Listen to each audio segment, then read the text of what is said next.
Good afternoon and welcome to the Sam Lacrosse Show. Happy Monday to everybody. On April 7th of this year, Charlie Kirk posted one of his infamous controversial tweets. Citing a report from an organization called the National Contagion Research Institute, Kirk pointed out a disturbing trend. As analyzed by the lead author Joel Finkelstein, the NCRI reported that death threats among, at the time, the two most influential men in America, Elon Musk and Donald Trump, were rising precipitously. But they weren't rising overall. Instead, their findings, disturbingly enough, were partisan in nature. Kirk's tweet read as follows, quote, "Assassination culture is spreading on the left. 48% of liberals say it would be at least somewhat justified to murder Elon Musk. 55% said the same about Donald Trump. In California, activists are naming ballot measures after Luigi Mangione. The left is being whipped into a violent frenzy. Any setback, whether losing an election or losing a court case, justifies a maximally violent response. This is the natural outgrowth of left-wing protest culture tolerating violence and mayhem for years on end. The cowardice of local prosecutors and school officials have turned the left into a ticking time bomb." End quote. We all know the rest of the story, of course. 5 months and 3 days later, Kirk was assassinated on the campus of Utah Valley University, prophetically fulfilling his own martyrdom. Afterwards, at movements such as the No Kings protest, person after person, once again inspired by what Kirk had just dubbed quote-unquote protest culture, mocked his murder over and over again.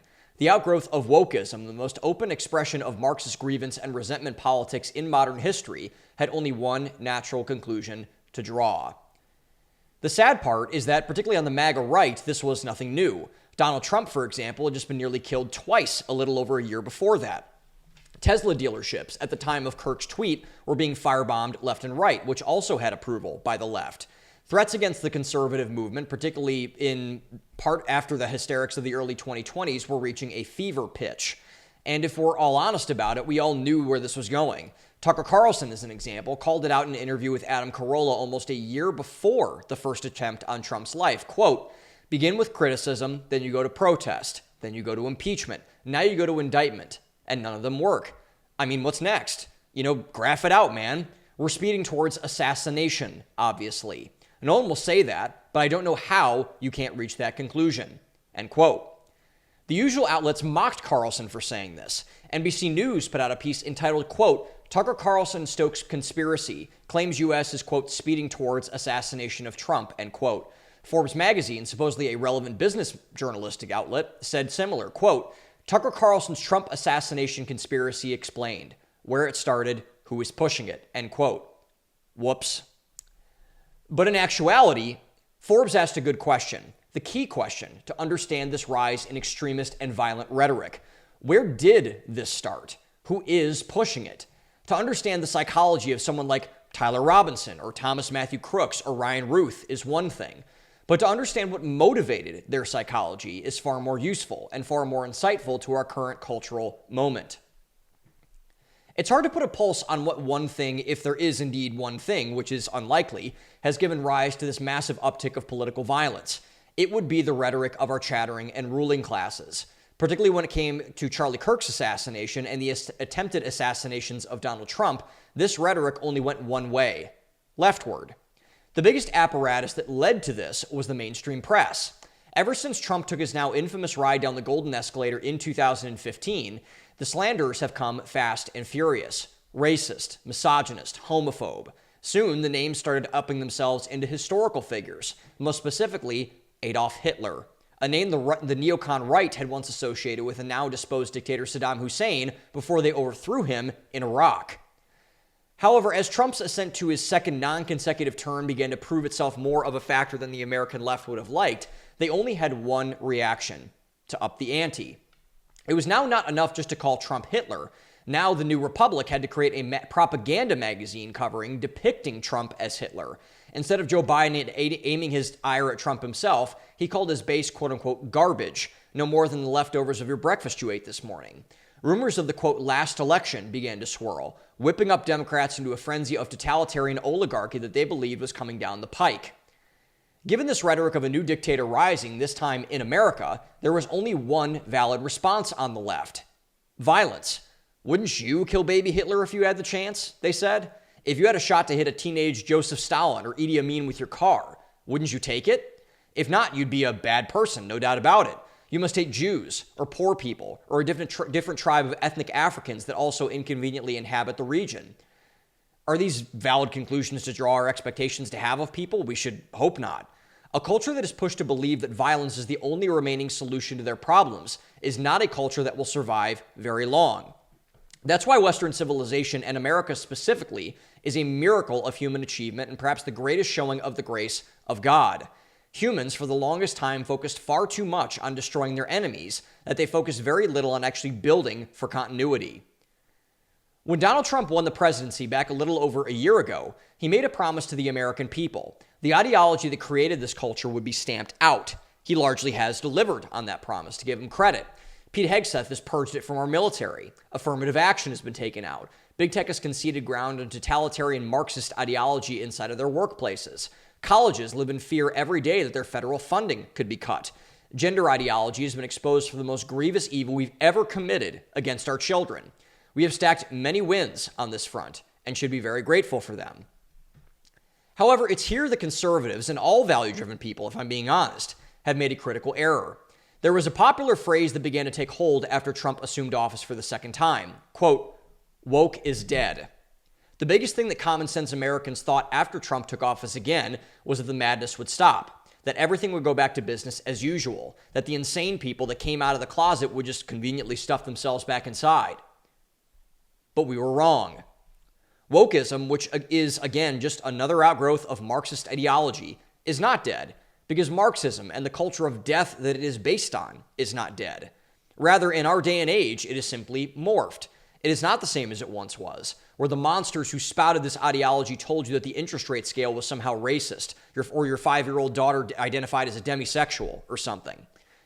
The person who has best described this extreme version of Marxism and wokeism, or as Charlie Kirk called, quote, assassination culture, is Steve Deace. After Kirk's assassination, Deace, a close friend of Kirk's, called Kirk's murder the defining moment of what he dubbed, quote, political sadism. Put simply, political sadism, is the opposition of a political movement rejoicing in the suffering of the political movement they oppose. They enjoy when bad things happen to them. They want them to hurt, to break, to mourn. Deace's point was proven correct in the immediate aftermath of Kirk's assassination. The amount of social media posts, particularly and most disturbingly from government employees, healthcare professionals, and teachers who celebrated the murder, was disgusting. Liberal college women dressed as him when they went out in sexy clothing on Halloween. The mainstream press, who ginned much of this up, by the way, is now back to calling Kirk all of these things that got him assassinated in the first place. White supremacist, fascist, Nazi. But what MAGA didn't expect to happen was for this political sadism to be turned against itself. After Kirk's memorial, where there was almost unprecedented unity on the right, all of that was soon shredded by the one topic that Kirk almost single-handedly held everyone together on: Israel. Kirk, himself a very pro-Israel person, was starting to question the almost sycophantic relationship the United States had with Israel. For even voicing some criticism, he had millions in donations pulled from his nonprofit, Turning Point USA, being put on blast by pro-Israel voices, and was threatened further by the rising tide of Zionism in the United States. And I should make it clear, this is not to say that quote-unquote Israel killed Charlie Kirk, because no one knows who killed Charlie Kirk. Not the FBI, not Candace Owens, not anyone. Anyone who says they do, definitively, is lying to you. They are not telling the whole truth, because these things take patience and time. We shouldn't waste our time trying to find out these answers right now. But there is something we can do. Something that's going to be incredibly uncomfortable, but something that is absolutely essential for the preservation of our social fabric. And that thing is doing what Steve Deace called the American right to do after Kirk's killing: purge political sadism of all types. We have largely done this with things like neoconservatism and wokeism, and this is good. But there is still much work we have left to do. America will no longer be a country if we accept that hurting and killing each other counts as acceptable discourse. We must roll up our sleeves, do the dirty work, and get to the root of the issue. The biggest arm of rising political sadism in America today is Zionism, particularly and most shamefully, Christian Zionism. The amount of hysteria over how fanatical of a supporter of Israel you are, which is, curiously, even more powerful after the ceasefire in the War of Gaza, it's interesting to note, has been ramping aggressively ever since people started figuring out what was really going on in the region. Something strange begins to happen when people start losing grip on a narrative. Take COVID, establishment politics, Black Lives Matter, the war in Ukraine, for examples. The supporter of the now exposed wrong side of the issue start to embody disturbing traits. They become hysterical, radical, and not unlike at all the people they claim to hate. And depending on how socially palatable that cause is, the people who enforce that issue can get away with it for a while. But the truth will always come out. COVID came from a lab in China. The uniparty DC establishment is united against the American citizen. Black Lives Matter is a grift. The war in Ukraine is a money laundering operation. All of these things have been exposed. And the same exact thing is true with American Zionism towards the Israeli government, an obsession with defending a foreign government while ruthlessly criticizing our own, by the way, and tearing apart those who defend ours. And like the other indefensible positions named, it was only a matter of time before they all succumbed to hysteria. Take Mark Levin, for example. Levin, always a glorified man-child who screamed at Fox News boomers while telling them to quote-unquote set their DVRs, has gone completely off the deep end. Like the American left did to Trump, he is now completely fixed on calling everyone who disagrees with him a quote-unquote Jew hater or a quote-unquote Nazi. He's no different than being a race-baiting DEI consultant or a childless cat lady, which he is, only I believe Levin prefers dogs, thankfully. Mark Levin has no children. He's one of the last people on a sinking ship of cable news. All of his positions are highly unpopular. He has nothing, no legacy, no relevance, no anything. So he does exactly what all who are in his position, no matter their political positions, by the way, do. Try to drag as many people down with him before he completely fades into oblivion as a deranged and hateful narcissist whose self-obsession reeks off of everything that he does. But it goes deeper than cable news clowns like Mark Levin. Again, it's one thing to simply label someone something, as Mark Levin does by foolishly trying to convince people that Tucker Carlson hates Jews or something. It's another to completely fall into bed with violence in and of itself, to celebrate and fetishize the people you hate getting assaulted or killed by some deranged radical. And for this despicable behavior, we go to the most repugnant of all of our institutions that have fallen into this trap of new wokeism and political sadism, the Babylon Bee. The Babylon Bee, ironically the sole reason that Elon Musk bought Twitter, and the reason why America still has free speech, has become the greatest right-wing arbiter of cancel culture, censorship, and hate. Every one of their influencers who call themselves legitimate evangelical Christians is completely devoted to the cause of Christian Zionism, a term that is completely illegitimate and oxymoronic by definition. And there are two examples that prove this as such. The warning shot across the bow was fired earlier this year by Joel Berry, the second in command at the Babylon Bee. In July of this year, the Israeli government fired openly and bombed the only Catholic church in Gaza, slaughtering all who were inside for the crime of worshiping Jesus Christ, who Joel Berry also claims to worship. This is a martyrdom, a mask-off moment for a nation that apparently only wanted to quote-unquote destroy Hamas. In response, Berry, one of the most prominent so-called Christians in this country, put this out on X as a response. Quote, "This won't be easy for the people to hear, but there are only about 200 professed Catholics still living in Gaza, and they all support Hamas. The true Christian faith still exists in Gaza, but it's all underground. Anyone allowed by Hamas to practice openly is allowed to do so because they aid and support the terror regime." End quote. Got that? As long as there are only 200 Catholics in Gaza, you can feel free to kill as many of them as you want. Only Joel Berry gets to decide what true Christian faith is, not God or anything. No one could possibly come to Christ outside of those 200, not like we haven't seen literally thousands of radical Muslims convert in the region over the past years or anything. And if they did, they probably would aid and support the terror regime, obviously. So might as well huddle them up so it makes the IDF have an easier shot at them. And if that weren't enough, the following act sure was. 2 weekends ago, the Babylon Bee, on command by their founder Seth Dillon, Berry, and all of their minions, put up an article about Megyn Kelly, whose headline read, quote, "Megyn Kelly gets rid of old pager just to be safe." The article was referencing a prior Israeli terrorist attack on terror organization Hezbollah, where they tapped pagers with explosive devices to blow the genitals, legs, and stomachs off of their enemies, not unlike the common IED that blew the genitals, legs, and stomachs off of our soldiers in Afghanistan. But now, since they were our enemies, our neocons and his Israel First supporters cheered from the stands like the fanatical and mindless oafs they were. Which brings us to the oddest part and the most sinister part. Megyn Kelly? Really? Someone who's shown nothing but support not only for Israel, but to Israel's ghastly methods that have led to a genocide? Pick a better person to go after. Someone who is actually an anti-Semite, for instance. But like a growing number of the MAGAverse that have run afoul of the Israel First crowd, Megyn Kelly was ripe for the picking. And there was no one more taken aback by this, and rightly so, than Megyn Kelly herself. Reposting the initial article with a simple, quote-unquote, "what the fuck, Seth Dillon," the alarm was officially sounded on the Babylon Bee. The article was swiftly taken down. Seth Dillon, who orchestrated and approved the article, said nothing, just as he said nothing to anyone about his relationship with Charlie Kirk at the now infamous Hamptons meeting. But that's just a coincidence, I'm sure. With that one article, the Babylon Bee crossed the line. But that's not even the craziest part of all of this. The Babylon Bee is a satirical news site like The Onion. So if they were just kidding around with the idea of Megyn Kelly getting killed by Israel, why would they take it down? Why would they even bother defending it? I'll tell you why. Because they mean it. The Zionist movement wants Megyn Kelly to shut up by any means necessary. They actually want to harm people that oppose their cause, their lunacy, their crowd derangement syndrome. Just ask Tucker Carlson or Candace Owens or Dave Smith or Charlie Kirk for that matter, even though you're apparently not supposed to say that. But we should say it. Why? Because Zionism, like all other forms of ethnic, racial, and religious hatred, should be condemned.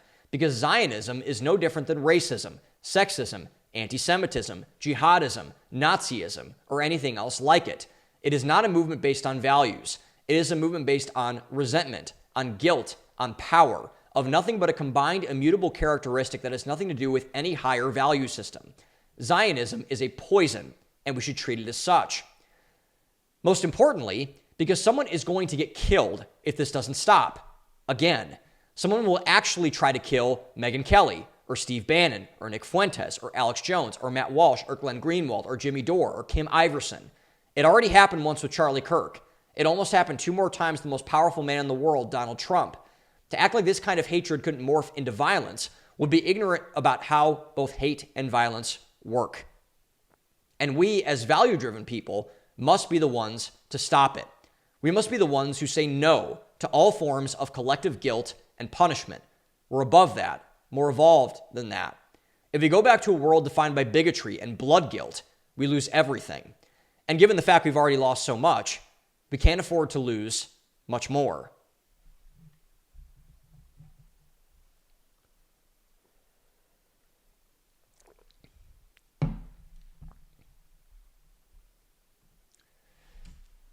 So the big idea with this episode and the big idea with all of this, it's not just to hone in on Zionism specifically, even though I'm going to hone in on Zionism specifically here.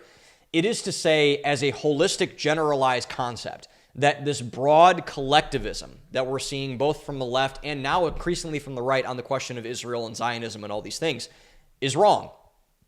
It's inherently anti-American.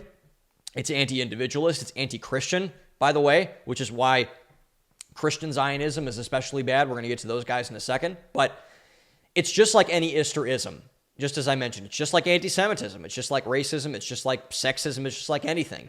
It is a bigotry on behalf of another group towards another group of people. And just because we've been psyoped into believing it doesn't mean that we have to see that that's what this is. Oh, Zionism is different. I once heard, I think it was Andrew Klavan say on a podcast once that, that anti-Semitism is different than any other form of hatred. And I've heard, and Douglas Murray had the whole argument about it's anti-Semitism is a shape-shifting form of hatred. It's like, well, not really. You're an anti-Semite if you hate Jews. And you're a Zionist if you believe in the superiority of the Jewish race.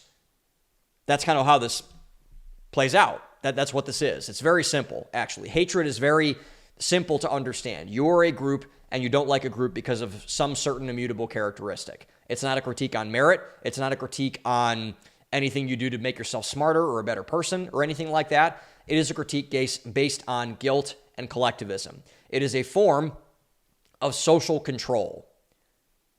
That's all this is. It is a form of social control meant to dissuade all of us from actual truth on any given issue. And by the way, I'm talking about Zionism here, and it's going to be an uncomfortable conversation for some people. But it's just like the inverse. It's just like anti-Semitism. Anti-Semites feel the exact same way as the Zionists do, only that way is aimed at a different group, the opposite group in this case. Racists feel the same way, sexists feel the same way, misogynists feel the same way, everybody feels the same way. So the big thing that I want to let everybody know and give everyone maybe the permission to do is to not let people distract you. Do not let someone say that, well, because it's towards a certain issue, because it's about Black people or white people or Catholics or Mexican people or, Hindus or something, that it's not inherently wrong. It is inherently wrong. Zionism is wrong, just as all forms of ethnic, racial superiority, gender superiority, religious superiority are, political superiority are. This is a psyop that is being run over the American citizen right now. It is a psyop that is being run, and it's being run with targeting value-driven people to get them to go crazy over any and all of these situations. So the big thing we need to get right from the jump is that Zionism, like all other ists or isms, name your one, and it's exactly like that one, I guarantee you, is wrong. And we cannot let it persist in a country where we have values as the forefront, in a culture where we have values as the forefront. Because when you get divorced from values and you start saying, well, this group is more superior than this just because they have this thing about them that they can't control, they can't change. That is the route to genocide. That's the route to communist dictatorship. That's the route to totalitarianism. It's everything bad comes from collective guilt. Nothing has happened because of collective guilt that is good, ever. And we need to call it out as such. And this rising tide of wild Zionism that we're seeing is exactly the same way. And anyone who says that it's not the same and that, well, it's different because of X, Y, and Z is not a serious person. You should not listen to them. And the first reason why this is taking place and why Zionism is wrong is because it is wrong to put any group on a pedestal. Any group. Men, women, white people, Republicans, Marxists, Chinese people, whoever. Name your group of person. Because no group is inherently special based on their fundamental immutable characteristics. No group is special just because they have a certain quality about them, because of the level of melanin count in their skin, because they come from a certain area of the world, because they have a different chromosome than someone else. That does not make you inherently, it makes you different, and we should acknowledge that and see that and kind of accommodate for that when we need to. But to say that you're inherently above or below somebody else, like that's the Indian caste system. Like that's how that works. You are low, you are dirty. That's the old, there were a lot of customs in this is in Jewish culture, this is in a lot of other cultures, where people were unclean. That was a lot of things that happened, it's in the, you were unclean if you were a part of a certain group of people. If you did certain things, you're unclean. And that's not right. It's horrible to say that someone is dirty or less than or dehumanize them just because you say that they're a different, because they're a different thing that they're not. And so they're either, and the reason why people do this, I think why people succumb to collectivism is because they feel inadequate about themselves. There's a large amount of inadequacy there. There's a large projection of, I don't feel good enough, so I'm going to make someone else not feel good enough. It's why this is exactly true, because collectivism is bullying from a group perspective. And so this is why bullies do what they do. Bullies do what they do because they feel inadequate about themselves. Like, oh my gosh, my dad hits me, so I'm going to take my anger out on, this kid at school. Oh my gosh, like my mom drinks too much, so I'm going to go, slam this girl on social media and post a bunch of pictures about her that are photoshopped or something like that. It's the same exact thing. And the ultimate solution to all of this, and the solution to collectivism and Zionism, is to view people as individuals, not as collectivist groups, in both good and bad ways. Like the amount of people that have been called, self-hating Jews because they're critical of Israel. Dave Smith, Glenn Greenwald, Max Blumenthal, etc. I don't agree with those guys on everything. Obviously, I don't agree with anyone on anything. And I think it's honestly concerning if you do agree with someone on everything.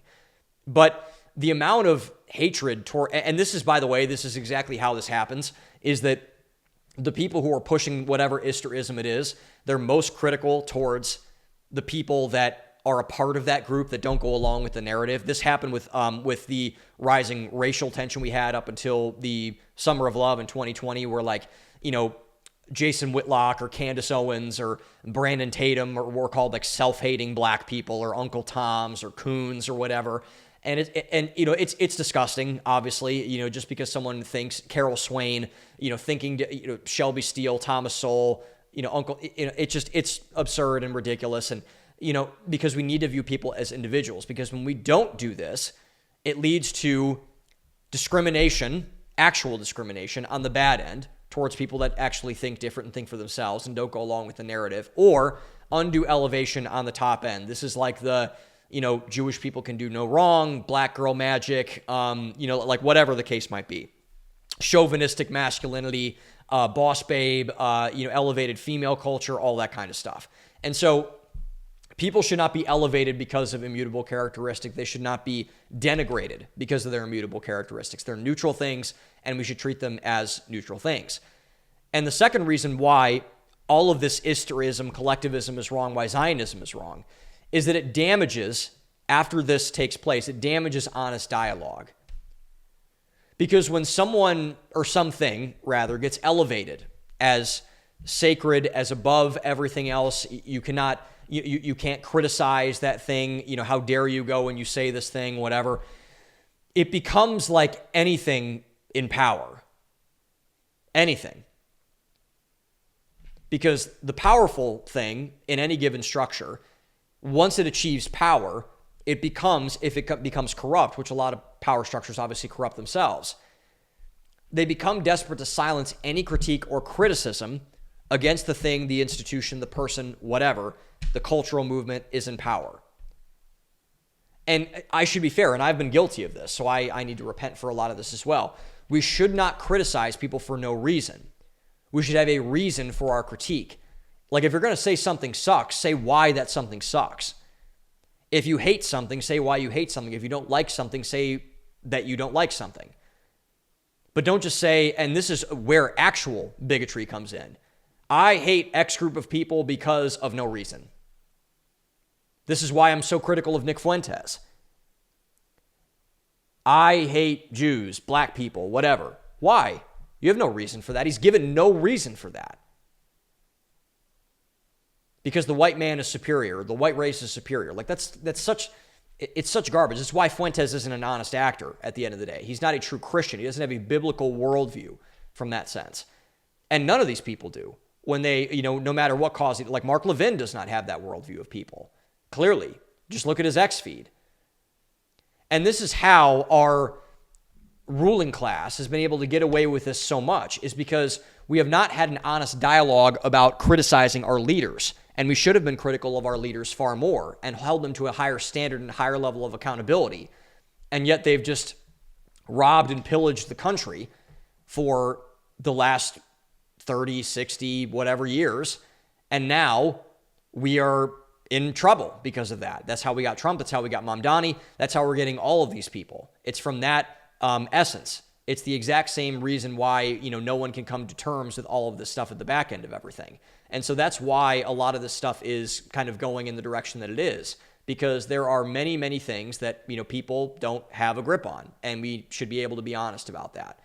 And the last thing, really, at the end of the day, is that it is wrong to hold a group in special esteem apart from your merit.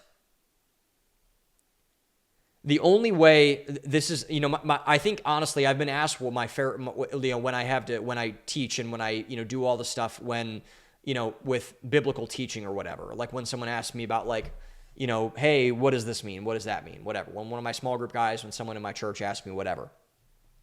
The parable of Jesus that I think is always the best one to start with is the parable of the fig tree, or the example of the fig tree. He tells a parable about the fig tree. So, for those who don't know the story, Jesus is walking out of Jerusalem. This is the week he's going to be crucified with his disciples. And he goes upon a fig tree. And he goes over and he's hungry and he wants to get a fig out of the fig tree. And he goes over and he looks for a fig, and he doesn't find one. But on the outside, it had a lot of leaves. It looked like it was in season, etc. And Jesus does one thing inside of that story that he never does throughout the entire rest of the Bible, which is that he kills something. He kills the fig tree. He curses the fig tree. And he says, may no fruit ever come out of you again. And the next day it dies. And so when the disciples were like, whoa, this guy is all about life and caring for things and stewardship and everything like that, like why is he doing this? And the answer that Jesus gives, the correct answer for all of this, is that you judge a tree by its fruits. You judge a tree by its fruits. You judge a tree not by the tree itself, because the tree itself might be beautiful and might look in season. He gives another example when he was rebuking the Pharisees of, you remind me of whitewashed tombs, but on the inside, you're full with death and uncleanness and everything. You might look great on the outside, but on the inside, you suck. And basically, he says the same thing in retrospect here when he says that the tree might be fine, but what it produces, if it is not fine, then the tree has no use. So the only way you can properly judge something is by what it produces. So if you cannot talk about the fruit of the tree and just insisting on talking about the tree itself, you damage the root of everything. And this is to say, and thank God for this, no one is inherently special. No one is. No one is special. There are no sacred cows. No one is better than someone because of X, Y, and Z reason that they can't control. No one is worse than someone because of X, Y, Z reason they can't control. Because no group of people deserves to be elevated above the other group of people. It's not right. It's like I said, it's anti-American, it's anti-Western, it's anti-Christian, and we should avoid doing that. And everything that has happened for a poor reason has happened because of some type of this thing happening. Collectivism is a poison, and we need to avoid it at all costs.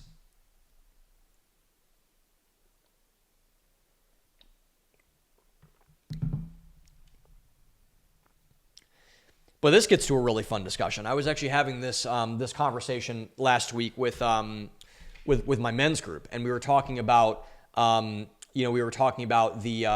going through 1 Peter in our reading right now, and so our reading plan we're going through 1 Peter, and so he has this topic on this that is that's very insightful for many reasons, and so we have all this stuff is sort of in that vicinity too, and we got into this discussion that is, I think, the defining conflict of Christians, of Jewish people, of this whole argument about Zionism, which is one simple question. Who are the chosen people of God? That's a big thing that you have. If you're not a Christian, the chosen people. That's probably a phrase that you've heard if you're plugged into the scene, if you've kind of been in this argument for long enough. So the biggest portion, and this is where I'm going to get into more of the Christian Zionism argument, this is where the rubber meets the road, is the quote-unquote chosen people discussion. And this is why I think Christian Zionists are the most despicable type of Zionists. Just like, black racists against black people who don't go along with black culture are the most despicable type of racists. It's kind of like they attack what they know to be untrue because they're afraid of calling the thing out themselves. So Christian Zionists are the most despicable type of Zionists for this reason. And obviously repentance is open and people can come back and atone for this. And I encourage all of them to do so. And the reason for this is that Christians are deliberately called to not judge collectively. Collectivism is like the core sin in Christianity. We view everyone as individuals in Christianity. Christians are called to judge people, but we are told to do so, as Jesus said, as I referenced earlier on, judge people by their fruits. Do not judge the tree that each individual piece of fruit comes from, judge the fruit itself. And so the notion, to give people some context if they're not as plugged in, is that of this Jewish Christian Zionist coalition, especially in America and worldwide, but especially in America, the West has some of this and everything else, is that the Jewish people are the chosen people of Abraham. as promised in the Abrahamic covenant way back in the book of Genesis, the first book in the Bible. And that's true.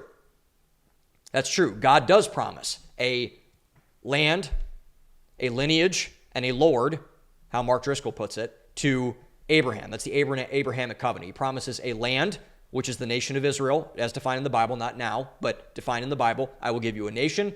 I will give you descendants as much as you see sand grains on the beaches and stars in the sky, and I will give you a Lord that will come and protect you. God, and later fulfilled in the scriptures with Jesus Christ.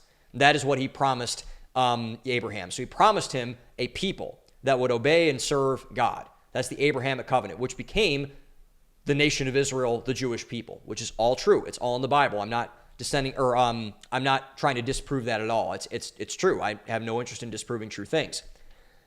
But that said, however, as proven by Jesus in the scriptures, the quote-unquote chosen people are not just ethnically Jewish people. They're not. The chosen people to Jesus are the people who choose to believe in Jesus as the Messiah. The chosen people are the people that choose Christ. They choose Jesus as their Lord and their Savior over their entire life. He is the one who came to save and redeem the world, to save the world. The greatest rescue mission of all time is the gospel of Jesus Christ. He is the one who redeems sin for all who believe in him. Our problem is not an ethnic problem. It is not a racial problem. It is not a gender problem. It is a sin problem. Everything bad in this world is the result of sin and the brokenness of humanity. And Jesus comes as the prophesied chosen one, the Messiah, to come back and save the world by washing all the sins of the world away with him dying on the cross as the perfect sacrifice for our sins. The wages of sin is death, the Apostle Paul says, I believe in the book of Romans. The wages of sin is death, I think that's Romans 6. And so death must be paid for the sin problem to go away. And that was paid in many ways by us dying until Jesus came back. So when Jesus came back, hey, believe in me, repent of your sins, follow me, live the way that I tell you to live, and you will be saved. And that's what happened. And this is important to say because the Jewish people, as defined in the Bible, were the OG Christians. They were the original Christians. And we should honor that because we would not have Christianity without the Jewish people. We would not have it without Judaism. We would not have it without the nation of Israel. We should honor that. This is where the Christian Zionists and the people who are more supportive of Israel have everything right from a biblical perspective. Jesus was a Jew. Christianity was birthed out of Judaism, is the fulfillment of Judaism. And Christians should honor that. Christians should say, hey, we should be grateful that the long suffering of the Jewish people and the endurance of the Jewish people and the preservation of the nation of Israel in a biblical sense is a great thing. It is the thing that gave birth to our religion, that gave birth to the saving of the world, for the preaching of the good news of Jesus to the nations, so that everyone can hear the gospel. And as Jesus says, he who has ears, let him hear. Everyone can hear it and they can choose it, because forced love is abuse. And Jesus will never force anyone to love him. But our job as Christians is to make Jesus known, to evangelize, to say that my life has been changed because Jesus has come into it. Look at all the things he has done in my life. Look at all the fruit in my life, etc. And so given the fulfillment of the scriptures by Jesus and the prophecy of the Old Testament, it is inaccurate to say that only Jewish people are the chosen people by God. And particularly in this case, when they don't choose him back, Jewish people, the reason why Jewish people, what Jewish people believe is that Jesus is not the Messiah, that the Messiah has not come yet. And so the people who believe in Jesus are the ones who are chosen. The people who are not believing in who do not believe in Jesus, whether they're Jewish or Hindu or whatever, they are not chosen by God. And it also says in the Bible over and over again that there is no difference between the Jew or the Gentile in the New Testament, which is true. Because we do not judge people collectively, because that's not what Christianity calls for. There is no slave nor freed, there is no Jew nor Gentile, nothing. The whole New Testament is a rebuke of that sentiment. It is a rebuke of the notion of collectivism. I think, honestly, that's probably what the Bible is most useful for in that way, in this pure way of abolishing this collective guilt, punishment, atonement, whatever, because none of it's accurate, none of it's true. Individuals who come to Jesus and come to faith in Jesus, saving faith in Jesus Christ as their Lord, their Savior, their Messiah, the chosen one, are the only thing that matters in Christianity, and for good reason.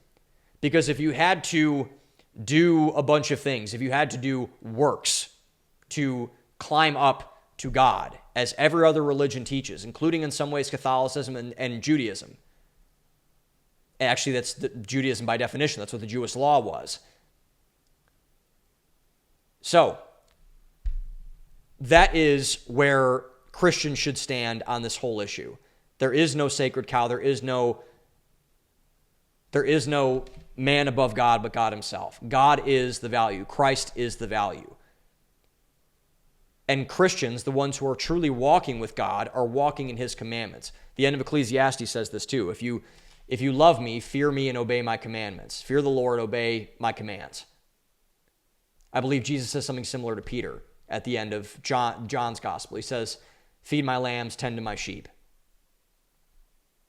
Same thing, same essence of the concept. And so for Christians, this means two things, I think.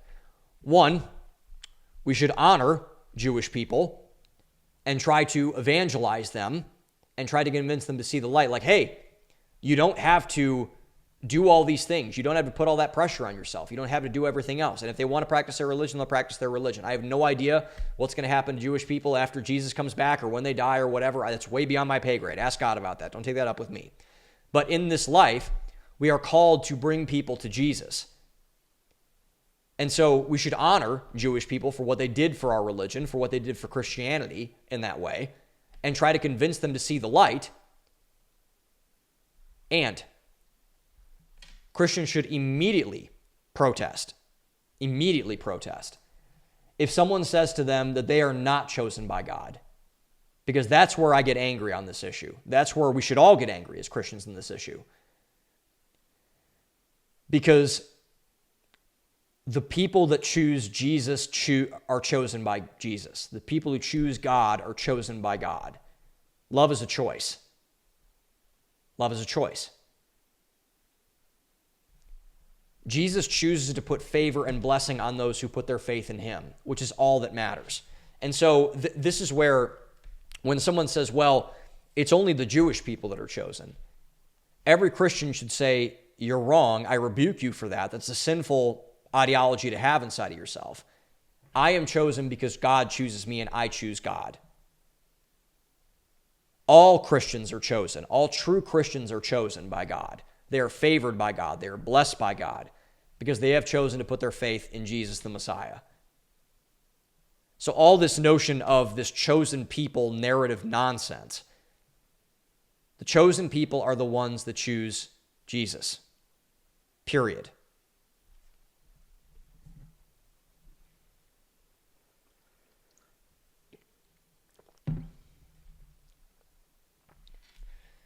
And so that's the whole invite, or not the whole invite, the whole just spiel on this crazy nonsense between Christians and Jews and Zionism and everything. Like I'm really tired of talking about this. Like I truly am. Like I don't enjoy talking about this subject because I it's not helpful. It's just not helpful. But I think it's important to talk about it because the end point of this topic is hatred. And the genesis of this topic is hatred, not over Jews, not over Christians, not over whatever. But this collectivism is hatred. Hatred is collectivism. That is what this is. And it's not good for anybody or any group of people. It wasn't good for, it hasn't been good in the woke movement. It hasn't been good in the Marxist movement. It hasn't been good in the Soviet Union. It hasn't been good right now with the Zionist movement that's coming up on the right. And so I think the core of this issue is how to love people and how to not hate people, which is a very important thing to learn how to do if you don't know how to do it. So the best way that I have seen this portrayed on how hatred is fostered and how hatred is fought is through a movie that I saw a couple of years ago called American History X. If you guys have never seen American History X, I highly recommend watching American History X. It is one of the, and I'm a movie person, so you can take my opinion seriously on this. American History X with, Edward Norton's in the movie, and Beverly D'Angelo, ironically enough, who's I remember just so much from National Lampoons, but she's in the movie and she's pretty good. But Ed Norton is the main star in it. I'm a big Ed Norton fan. American History X is one of the most greatly underrated movies of all time. It is a great film. It's a wonderful movie. And the reason why I think it is the best movie and teaching how hate is taught and how hate fosters and how hate manifests that I've ever seen. I've never seen anything that comes close to that. And I've watched a lot of really tough movies because I think movies can be very, very intelligent that way. But I think American History X, from a functional perspective, if you want to understand how hatred happens, watch that movie. It's hard. It's a very hard movie to watch. It's very hard to watch. But I would highly recommend watching that movie. And I believe so strongly in this message that the film portrays that I believe it should be mandatory in every school in America for people to watch. So for young people, especially, and obviously there's a lot of things that people have. You should probably sign a waiver for watching it, especially if you've got young kids. But it is critical that people are educated on how hate starts and how to stop it. Because it's going to get more difficult to learn how to do so from a functional level. Because now we're seeing all of this hatred now on the subject of Israel and on Jewish people. Like Mark Levin, the Babylon Bee people, putting out hit pieces on Megyn Kelly, like literal hit pieces on Megyn Kelly, all these things. We cannot listen to these people. We cannot. We must adapt. We must change. And I think to understand how we fight hate, we must understand also how love happens. Hate and love are the flip sides of the same thing. And I think there's three common characteristics with hate and love that I think we need to understand, and what I think American History X does a great job of teaching, to understand how to fight them and how to go away from one and go towards the other. Obviously, go away from hate, go towards love. And the first thing is that hate and love are taught. They are not inherent to humanity. It's not inherent for humans to be loving. It's not inherent for humans to be hateful. And this is the whole, I think, ridiculousness about the "are humans born good" argument. We're not, by the way. We're not good people. All true Christians understand that they're not good, they're sinful, and they need a savior. That's why Jesus matters. But I don't think, and this might change, I don't think we're born evil either. I don't think we're born good, but I don't think we're born like, oh my gosh, you need to burn things to the ground either. I just don't think that's the way the humans operate. We're selfish, and we're narcissistic, and we're needy, and we're self-absorbed, and everything else like that, but that is not hateful, which informs my perspective that both hate and love are taught. And they're not inherent human traits that we need to be exercised or embodied. They're taught. And this is good news, I think, because the good news about this is that it means that we, as value-driven people, are in control largely of who we become, what we say, what we do in this regard. We can teach this to people. We can teach this to our children. We can teach this to our neighbors, our church congregants, our parents, our friends, about how to be a loving person, how to not be a hateful person. I highly recommend that, actually. It's a very wise thing to do as far as I'm concerned. But the bad part about the reality that both hate and love are taught is that bad actors can come in and also teach it. And they can teach hate, which unfortunately is easier than ever nowadays. With technology, with internet culture, with poisonous ideologies spreading, with people attaining massive platforms and dominating the conversation, particularly among young people. This is where AI and podcasts and things are kind of dangerous in this regard. We need to, watch out for this and see where this thing actually, trends and goes to. Because if we go through this method, then it will not end up going well, at all. And I think that stems into the second point on both hate and love, because hate and love are fostered in community. This is a big part of American History X. Show me your friends and I'll show you your future. American History X, for people who don't know, is about a two brothers. One, the older brother, was a neo-Nazi, and he got thrown into prison and rehabilitated, and now is trying to teach his younger brother, who's falling into the same cult, how to not be a neo-Nazi and how to not be a white nationalist and white supremacist and things like that. And there's a lot of, it's a very dark movie in a lot of ways, but it's a wonderful movie in a lot of ways too. And so a big part of that film is that, one, hate was taught, and it was taught in community. And so either that community, the people you associate yourself with, sends you up towards love or sends you down towards hatred. And you get to choose what angle you go down. You don't have to stay in hatred. You don't have to stay in love if you don't want to. I would highly recommend that you stay in a loving posture towards people, but you don't have to. And this is where networking is important. This is where having people in your corner is really important. This is why a phenomenal religious community, whether it's a church or a synagogue or a self-improvement group or whichever, name your thing, whatever you want to call it. Be around people that call you to love other people, to lead with a posture of love, I think, in that way. I think that's an accurate way to put it. So who your friends are, and if you don't have friends, I suggest you get friends. And that's hard, I think especially for men, but go get friends. We can maybe do an episode about that sometime. Who your friends are and who you let influence you in all your spheres of life, everyone, your faith, your finances, your the way that you work out, the way that you interact with other people, your marriage, everything. Who you let inside of your brain, the space between the ears, in all spheres of life is incredibly, incredibly important. They're incredibly important decisions. And they can drastically impact, and they do drastically impact the way you go about living your life. I got a text from a guy in my small group this morning, a lovely text from a guy in my small group this morning, saying that, hey man, like, he says me, but he means the group and he means God in this way. He's part of my church group. Like, hey, like, I'm so grateful that you're in my life. You've changed my life. This group has been such a big part of my upward trajectory, everything like that. And like that's wonderful to hear, obviously, because I had a small part in that. But also, it shows the power of your friends in your life, of the people that you surround yourself with in your life. And if you're a part of a group that is dragging you down, that is appealing to your worst impulses, that is encouraging behavior that is hateful, you need to leave. Because a friend is someone that calls you higher. And a friend is someone that makes your life better and makes you point in a way that is reflective of your posture, which should be a loving posture.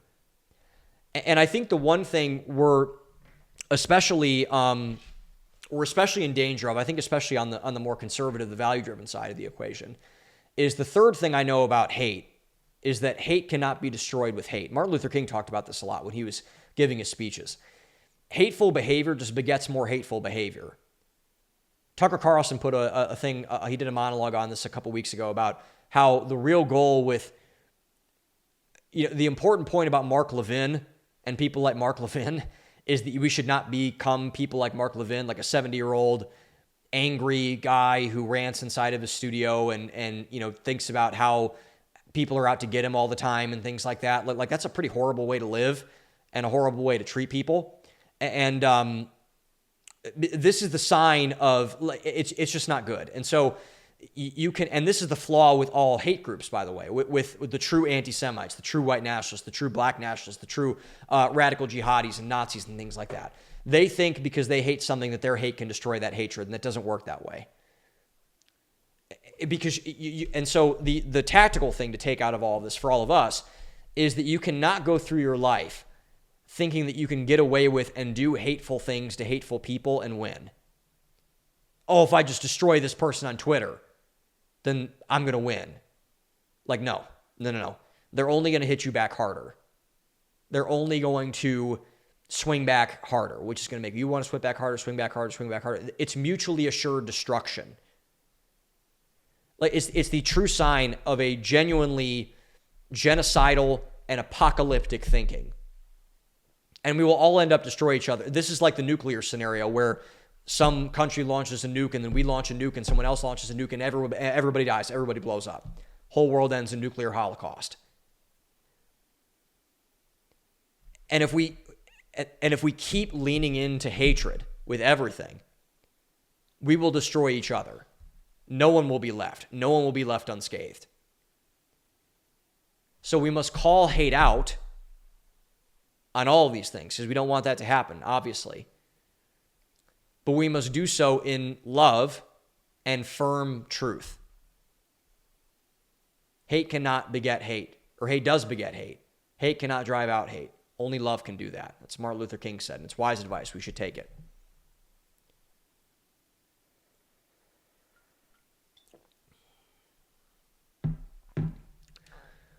Okay, I might put this video on Thursday because I'm recording this a week before Thanksgiving, and I am of the belief that I think in prepping for this episode and thinking about this topic a lot, I believe that the ultimate response to hatred is gratitude.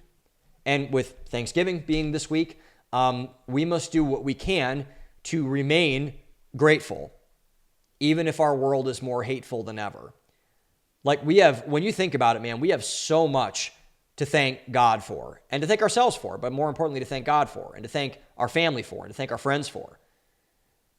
Like, we have a lot of good things going for us right now as a country, as a people, as a person that's watching this. You're alive, you're on a computer, you have an internet stream. Like, when you really think about it and you really get granular, the amount of things in your life daily that have to go right for you to live a functional existence that we should be grateful for, but we're not grateful for, is pretty astounding.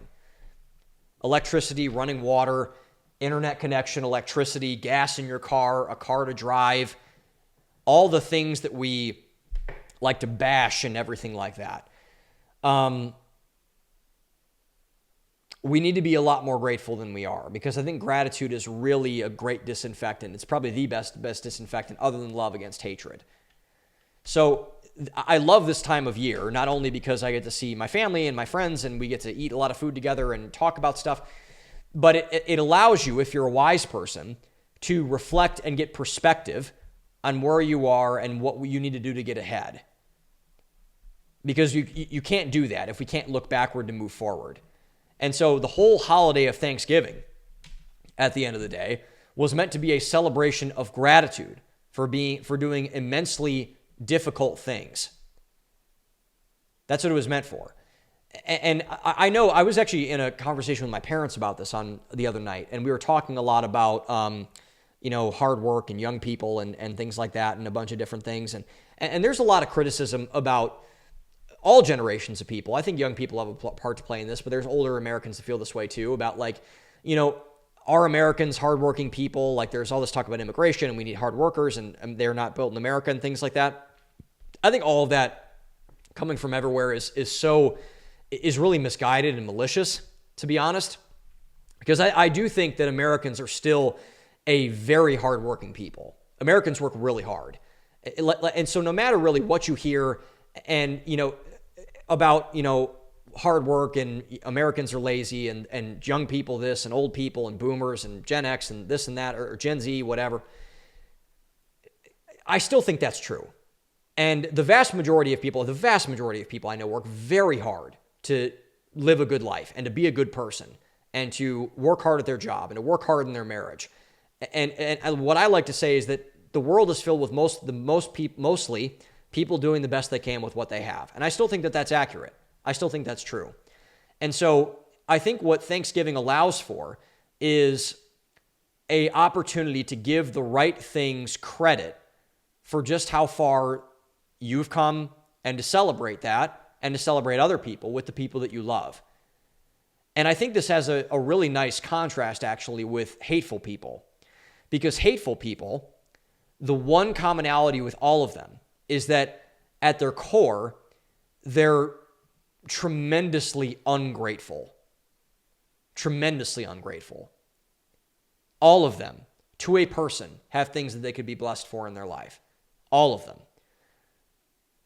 But none of them ever acknowledge it.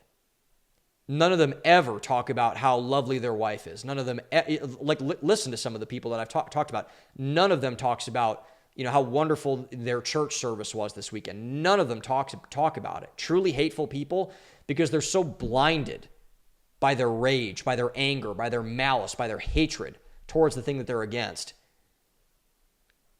And so what we can't allow for is for hateful people to steal our gratitude and what you have to be grateful for, no matter what that thing is in specific, whether that's your family, whether that's your job, and you should be grateful for everything, in my opinion. But that's, I think, the true sin of hateful people. I'm not all comparing hateful people to the devil, but John 10:10 says the thief, the devil, comes to steal, kill, and destroy so that you cannot have life to the full. Hatred does the same thing. It steals, kills, and destroys. Joy, peace, happiness, everything. It wrecks all of it. And so what I would encourage you guys all is to really reflect and to be grateful. Put down a piece of paper, get on a Google Doc, and write down some things you're grateful for today. It's Thanksgiving. I think I'm going to put this on Thanksgiving.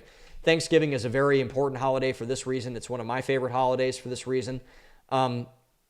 And finally, what I think I'll end with is that the ultimate resting place of gratitude is the opposite of hate, which is love. And there's a great, Bobby Kennedy had this line that I thought was wonderful that he said was that we needed, when he endorsed Donald Trump a couple months ago, or not a couple months ago, over a year ago now, back in August of 2024, we need to love our kids more than we hate each other. We need to love more than we hate. We need to be more grateful than what we don't like. I think that's one of the great lines I've ever heard a politician, which is ironic because a lot of them are hateful people and they don't want the best for people, and that's fine. Don't want to get into that discussion now. But I think it's one of the great lines you've ever heard from a political leader, a politician. And we as value-driven people, we must create a proper ground for that to flourish. And we will ultimately, if that happens, we will be in a better place because of that, if we allow that to be our posture. And I think we should allow that to be our posture, because to not would be to throw in the towel on our fellow citizens, on the country, on everything else that we hold dear. And I think that would be a very big mistake, because no one is irredeemable. No one is outside of our redemptive eye. No one, like it. And if we believe that, we've already lost. We need to be grateful for what we have, and therefore we will spread love by doing so, by encouraging that in each other. Thank you all for watching. I hope you had a happy Thanksgiving with the ones that you love. Own the day, open your mind, and I'll see you guys next week.